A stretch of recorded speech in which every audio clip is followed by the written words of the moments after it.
Okay, guys, I'm reading out of the Old Farmer's Almanac. What is the polar vortex? Is everybody ready for their lesson? I hope so.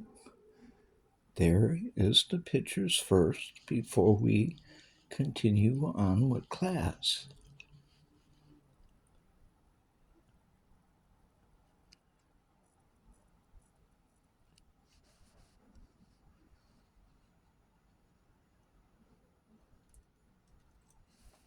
Okay, January often brings cold winter.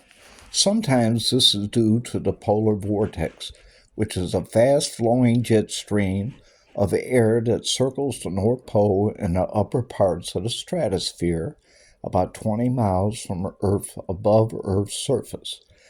The changing back and forth of the polar vortex's strength is referred to as the Arctic oscillation.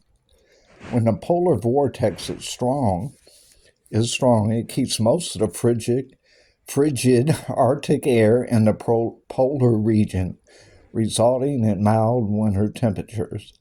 In the middle latitudes of the eastern United States and in northern Europe and Asia. But when the polar vortex weakens, the once trapped cold air can meander and push southward, bringing polar temperatures and extreme winter weather into the United States. Under normal winter conditions, the polar vortex is strong enough to keep the coldest air bottled up in the north.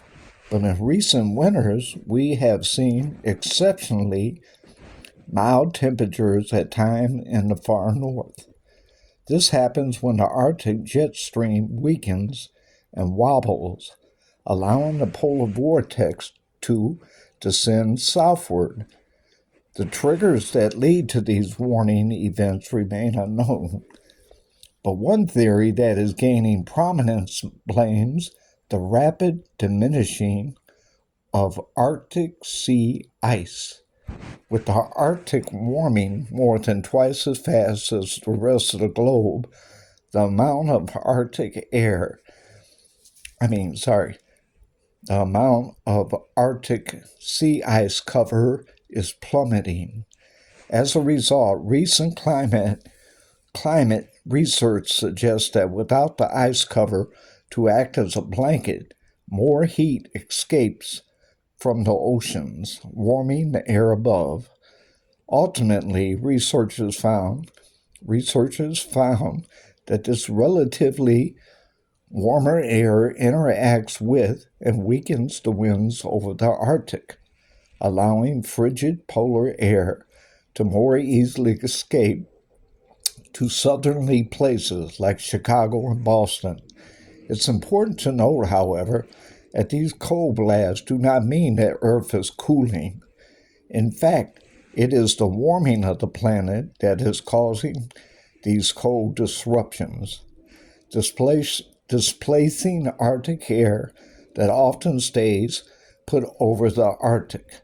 Despite these cold periods, most of the Earth still experiences warmer than average temperatures in any given month. And 9 of the 10 warmest years on record for Earth as a whole have come in recent times. I hope everybody got and learned what the polar vortex is today. Class will continue next time. Scheduled to be seen on the board later. Thank you. Thank you very much. Bye.